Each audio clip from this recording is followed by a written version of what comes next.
Welcome back to my podcast, Almost Angels. Thanks for tuning in again with me for my third episode. If you want to check out the impetus for this podcast, check out the first episode that is linked below.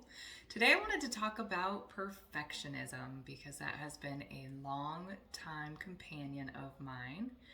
I recall some years ago telling my husband that proudly that everything I'd ever attempted I achieved, and that it didn't, maybe not right away, maybe it took a lot of work, but I really couldn't recall anything that I really wanted that I went after that I didn't end up accomplishing. And I always just felt blessed and that, God was with me. And while all of that was true, I've come in more recent years to recognize that there was a little bit of selection bias going on there, where I thought proudly that quit was a four-letter word that I just was unwilling to entertain.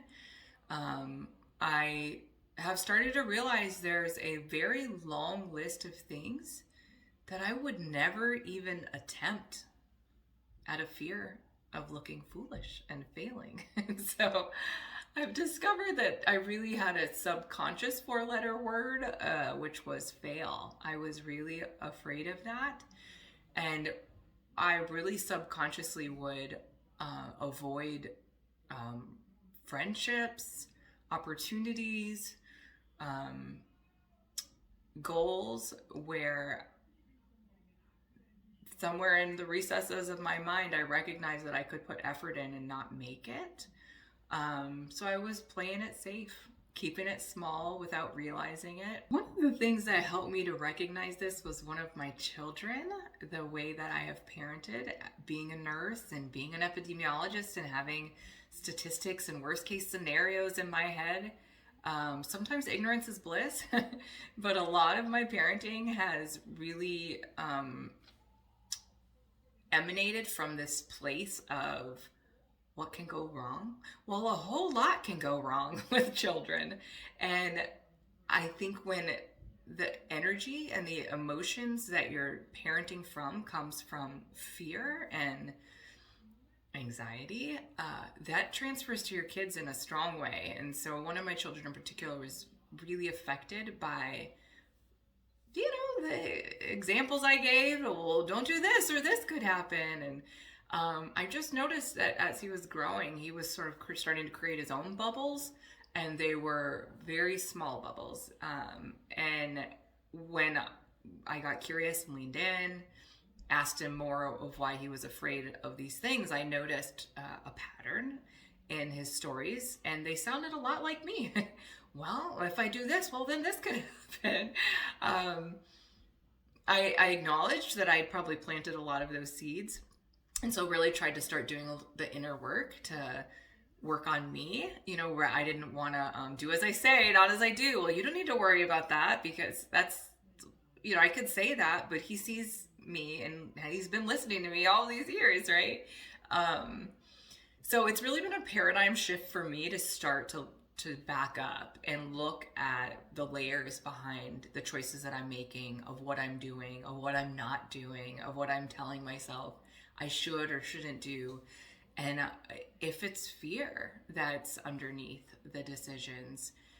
So I've really been able to shift my perspective, not in everything, but I'm trying to start to think about, rather than what if this goes wrong, what if this goes well? What if it goes right? And thinking about situations about what if I couldn't fail? What if I couldn't look foolish? Would I do this? And then feeling in my body, if that sounds exciting, if that lights me up, it's something that I might need to start to peel back the layers of, well, okay, if this sounded exciting to me, if I couldn't fail at it, what would it look like if I did fail? And this podcast obviously has brought up a lot for me. just in general speaking, right, in public, like the Women's Day talk I talked about in my first episode, there's an element of like, what's the worst that could go wrong? And for instance, what if I couldn't fail at skydiving? Do I want to do it?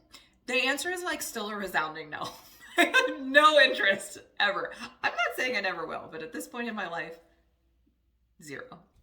But there are things that I think about doing that if I couldn't fail, if I couldn't look foolish, that really give me this energy and just excite me. And those are the things I want to lean into. Those are the things that I want to lean into and ask myself, okay, so I could fail doing this, but with the level of excitement that I feel being up here, is it worth risking failing? Is it worth looking foolish? And what does that mean to look foolish? And who do I look foolish to, right? Like, who am I afraid of looking foolish in front of? The answer is often myself.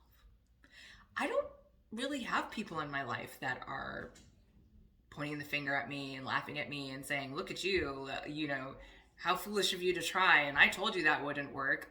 Those aren't the type of friends I keep around. It's actually my own head a lot of times. I'm actually, not surprisingly, being my worst enemy.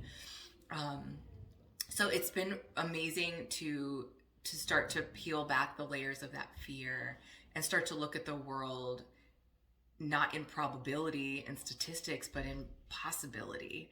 And again, just feeling into that energy of what excites me, what lights me up. Am I willing to step forth and do things afraid and deal with what comes up in the process? And a lot has come up, like I shared last week or earlier this week, about the self-sabotage and how I kind of start to criticize myself and then criticize others. Like, it's a lot of internal turmoil that's happening.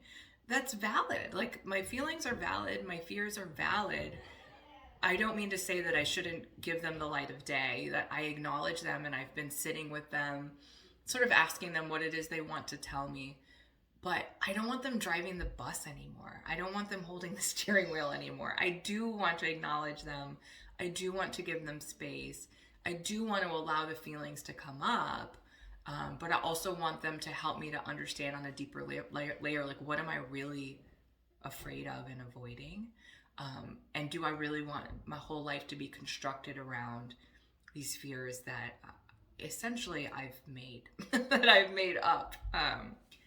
In doing this, I've found my mindset really shifting from fearing something very different. Rather than fearing failure, fearing looking foolish, I find myself fearing the regret of never even having tried.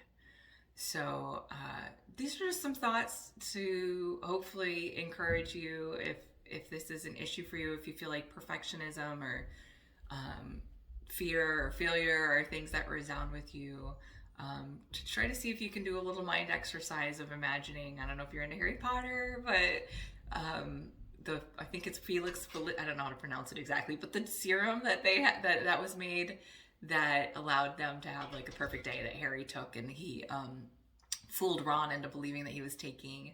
And like the day that Ron had, just having the confidence that nothing could go wrong, like nothing did go wrong. He had like the best day ever.